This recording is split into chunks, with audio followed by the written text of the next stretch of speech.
শুভ সকাল বন্ধুরা, টুনির বাসা চ্যানেলে তোমাদের সবাইকে স্বাগত। আশা করি সবাই সুস্থ আছো, ভালো আছো। আমিও ভালো আছি। আজকে সকালবেলায় চলে এসেছি আমার ছাদ বাগানে জল দিতে। আর বলো না, সকালবেলা হলে কি হবে, কিন্তু খুব রোদ উঠে গেছে। এখন জানো তো 7:30 মতন বাজে। এই তোমাদের দাদাভাই অফিসে চলে গেল, টিফিন টিফিন করে দিলাম। এই দেখতে পাচ্ছ আমার বেলফুলের গাছটা কত সুন্দর ফুল ফুটেছে না। আর ফুলটার খুব গন্ধ আছে, জানো না। আর এই যে লেবু গাছে অনেক ছোট ছোট লেবু ধরেছে। এটাতে আবার শীতকালেই না গাছটাতে দেখেছি আমি, আগের বছরে শীতকালে অনেক লেবু ধরতো। এই শীতকাল আসলে এই গাছে আবার বেশ লেবু ধরে দেখেছি। এটা মনে হয় শীতকালের জন্য লেবু গাছ। যাই হোক, এখন গাছগুলোতে জল দিয়ে নেব। আজকে হচ্ছে আমার কার্তিক ব্রত সম্পূর্ণ করব। আজকে সেই জন্য আমি তুলসী বন্দনা করব, সেটাও তোমাদেরকে দেখাবো।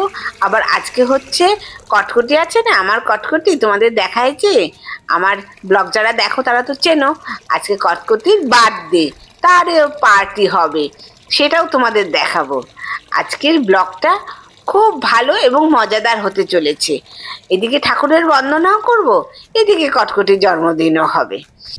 সেই জন্য আমার বিশেষ কিছু রান্না নেই।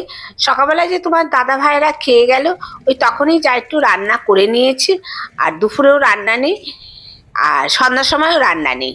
সন্ধ্যার সময় তো কটকটির জন্মদিনে খাওয়া দাওয়া হবে, সেখানে তোমাদের দাদা ভাইরাই নিজেরাই রান্না বান্না করবে, খুব আনন্দ হবে। যাই, ছাদে জল দেওয়া হয়ে গেল, এখন চলে আসলাম এই নিচে। দেখো মাধবীলতা গাছটা, আমার এই মাধবীলতা গাছটা এখানে রেখেছি কেন, এই যে সামনে নিম গাছটা যেন বেয়ে বেয়ে ওপর দিকে উঠতে পারে।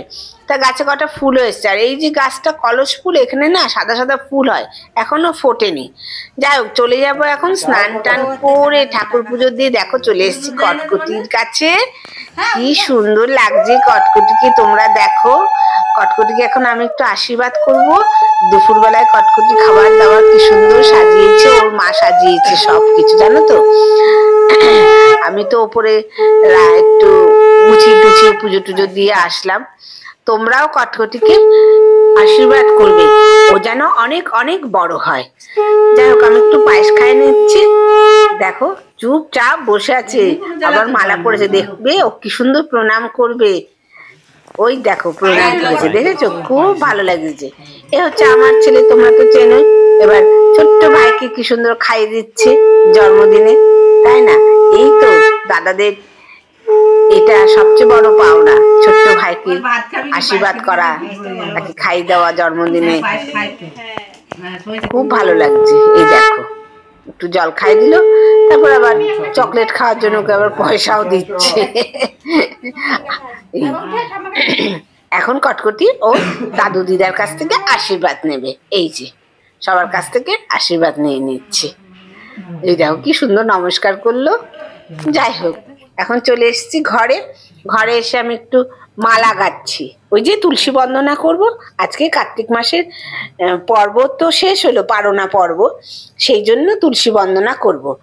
এই তো 4টের সময় তুলসী বন্দনা করব। এখন তো 4:30 4:45 সন্ধ্যা হয়ে যাচ্ছে দেখছি, জানো তো। আর যদিও অত ঠান্ডা পড়েনি, কিন্তু ঠান্ডা ঠান্ডা ভাব এখন আছে আর কি। তা জন্য একটু আজকে ফুল এনেছিলাম অনেকটাই, তা লুজ ফুল দিচ্ছে বাজারে, একটাও মালা পেলাম না, দেরি করে বাজারের দিকে গেছি তো সেই জন্য। তার জন্য আমি লুজ ফুল এনে তার জন্য একটা মালা গেঁথে নিচ্ছি। তুলসী মহারানীকে পরাবো, তাই না। তুলসী মহারানীকে মালা না পরালে ভালো লাগে বলো, সেই জন্য মালা গাচ্ছি। অনেকদিন পর মালা গাঁথতে বসলাম। এখন তো কেনাই মালা, আগে গাছের থেকে ফুল তুলতাম। আমাদের নিজেদের গাছে, বিয়ের আগে জানো তো, নিজেদের গাছে অনেক ফুল ফুটতো। তখন সব বাড়িতে একটু ফুল গাছ ছিল, তখন ফুল তুলে নিজের হাতে মালা গেঁথে পরাতাম। সব ঠাকুরকে মালা গেঁথে গেঁথে পরাতাম। তখন শিব ঠাকুরের জন্য আকন্দ ফুল যদি নিজেদের গাছে না ফুটতো, পাড়ার কাকিমার কাছ থেকে চেয়ে চেয়ে নিয়ে এসে একটা আকন্দ ফুলের মালা গাঁথতাম। আর সাদা ফুল, টগর ফুল, শিউলি ফুল, জবা ফুল, সব ফুলের মালা গেঁথে গেঁথে যখন পুজো দিতাম না ছোটবেলায়, কি যে আনন্দ লাগতো। তখন কিন্তু অত বুঝতাম না, এখন যে ফুল পায় না, এখন তার মর্মটা বুঝতে পারি। যাই হোক, মালা গাঁথা হয়ে গেছে। আজকে যখন সময় আছে একটু আলতা পরে নিই, বুঝেছো। তা একটু আলতা পরবো, আলতা পরে একটু শাড়ি টাড়ি পরে সাজুগুজু করে তারপরে তুলসী বন্দনা করতে বসবো। দেখো, তোমাদের ব্লগটা আজকে সত্যি খুব ভালো লাগবে। কার্তিক মাস তো শেষ হয়ে গেল, অনেকের এই কার্তিক ব্রতটা রাস পূর্ণিমা অবধি টানবে। রাস পূর্ণিমা তো শনিবার অবধি অনেকে রাস পূর্ণিমা অবধি করে, আর আমি একাদশী অবধি করেছিলাম, সেই জন্য আমার ব্রতটা শেষ হয়ে গেল। তাই আমি আজকে আর কি তুলসী বন্দনা করে আমার ব্রত শেষ করব। যে যে সময় ভাবে টাইম ভাবে মানে সময় ধরে সে সেই সময়ে শেষ করে। এই দেখো, এখন শাড়ি টাড়ি পরবো, পরে এই যে চলে এসেছি। দেখো, যেই যে উপকরণগুলো দিয়ে আমি বন্দনা করব তাই পুষ্পপত্র মধ্যে সাজিয়ে নিচ্ছি। প্রথমে কর্পূরদানি রাখলাম, তারপরে এই প্রদীপটার মধ্যে পঞ্চপ্রদীপের সলতেও ভিজিয়ে রেখেছিলাম। এই যে পঞ্চপ্রদীপ, তা পঞ্চপ্রদীপের সলতেগুলো সব ভিজিয়ে না রাখলে তো ভালো করে জ্বলবে না, সেই জন্য এখন প্রদীপ থেকে সলতেগুলো পঞ্চপ্রদীপের মধ্যে দিচ্ছি, বুঝেছো? তোমরা যে যেরকম পারো সেরকম ভাবে করবে, কোনো নিয়ম কানুন নেই। নিয়ম কানুন সবই নিজের সৃষ্টি, বুঝেছো? নিজের ইচ্ছা মতন ঠাকুরকে পুজো করবে, নিবেদন দেবে, ভক্তি ভরে প্রণাম করবে, সেটাই যথেষ্ট। আর এটা হচ্ছে এই কাষ্ঠ, এটা হচ্ছে তুলসীর কাষ্ঠ। এই তুলসী কাষ্ঠ কিন্তু সবচেয়ে বড় ইম্পর্টেন্ট জিনিস হচ্ছে এই তুলসী কাষ্ঠ দিয়েই বন্দনা করতে হয় কার্তিক মাসে। তুলসী কাষ্ঠ, সেই তুলসী কাষ্ঠের মধ্যে সলতে পরিয়ে নিলাম আর কি। আমি সেই সলতেটাকে প্রদীপে ভিজিয়ে রেখেছিলাম, সেটা তুলসী কাষ্ঠের মধ্যে বেঁধে দিলাম। এই চলে এসেছি তুলসী বন্দনা করতে। দেখতে থাকো, কি ভালো যে লাগবে দেখো।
এই দেখো সন্ধ্যার সময় চলে এসেছি, এখন কটকটি কাটবে হচ্ছে কেক, সেই জন্য সবাই চলে এসেছে।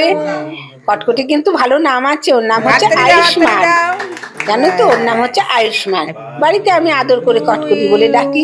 এই যে সব দাদারা দাঁড়িয়ে আছে, ওই যে দাদু, কটকটি দাদু, ঠাম্মা, মা সবাই দাঁড়িয়ে আছে।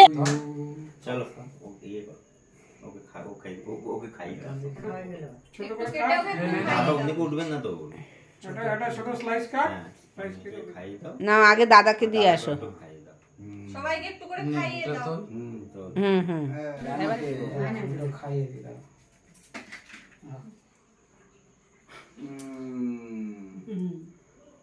এবার তুমি এবার